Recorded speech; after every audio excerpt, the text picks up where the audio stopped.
यानंतर वळूया पुढल्या बातमीकडे। उपमुख्यमंत्री एकनाथ शिंदे दिल्लीला रवाना झालेले आहेत। दरम्यान या दिल्ली दौऱ्यामध्ये ते भाजपच्या वरिष्ठ नेत्यांच्या भेटीगाठी घेणार असल्याची माहिती मिळते आहे।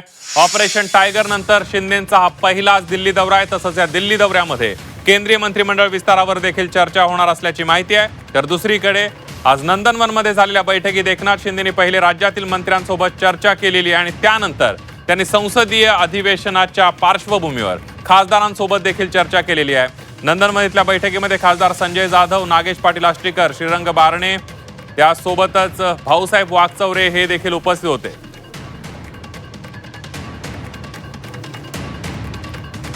आणि याविषयीच अधिक माहितीसाठी जाऊया थेट आपले प्रतिनिधी कृष्णात पाटील आपल्या सोबत जोडले गेलेले आहेत। कृष्णात, आपण बघतोय की शिंदे दिल्ली वारीला गेलेल्या चर्चांना उधाण आलेलं आहे। एकीकडे मंत्रिमंडळ विस्तार होतोय केंद्रातला, शिंदेंच्या पदरात किती मंत्रिपद मिळणार आता याची चर्चा सुरू झाली आहे। तर दुसरीकडे दिल्लीला जाण्या अगोदर नंदनवनमध्ये सुद्धा शिंदेंनी एक महत्त्वाची बैठक घेतली। काय सांगाल या सगळ्याबद्दल सविस्तर? संदीप, उपमुख्यमंत्री एकनाथ शिंदे हे महिन्यातून 1-2 वेळा दिल्लीला जातात, त्या बाबतीत वेगळं नाविन्य असं काही नाही आहे। परंतु यावेळेचा दिल्ली दौरा हा खास करून वेगळा आहे, कारण केंद्रीय मंत्रिमंडळात फेरबदलाचे वारेस दिसून येत आहे। मंत्रिमंडळ विस्तार कदाचित होऊ शकतो, त्यामधले काही मंत्री हे नवीन बदलले जाऊ शकतात, काही नवीन नावं येऊ शकतात आणि त्या पार्श्वभूमीवर एकनाथ शिंदे हे भाजपच्या वरिष्ठ नेत्यांशी दिल्लीत बोलणार आहेत।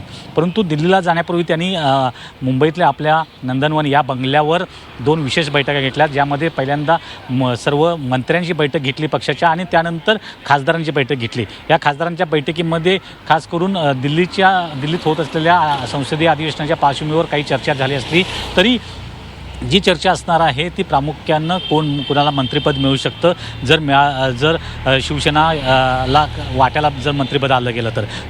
श्रीकांत शिंदे यांचं नाव आघाडीवर आहे, त्याचबरोबर श्रीरंग बारणेंचं नाव आहे, संजय जाधव, बंडू जाधव यांचं नाव आहे, ओमराजे निंबाळकर यांचं देखील नाव आघाडीवर असलेलं पाहायला मिळतं आहे। परंतु हे सर्व जे नावं आहेत ते खास करून दिल्लीमध्ये बैठकीमध्ये भाजपच्या वरिष्ठ नेत्यांसोबतच्या बैठकीतच ठरू शकतात आणि कोणतं मंत्रिपद मिळणार आहे हे देखील दिल्लीतच समजू शकतं। आणि त्यामुळंच एकनाथ शिंदे हे आज दिल्लीमध्ये दाखल होतील, त्यानंतर बैठका होतील आणि आज उद्यामध्ये कदाचित जर 2 दिवसांमध्ये केंद्रीय मंत्रिमंडळाचा विस्तार होणार असेल तर संदीप, यापैकी कुणाचं नाव आघाडीवर राहतं आणि कुणाला मंत्रिपद दिलं जातं हे पाहणं देखील महत्त्वाचं असणार आहे।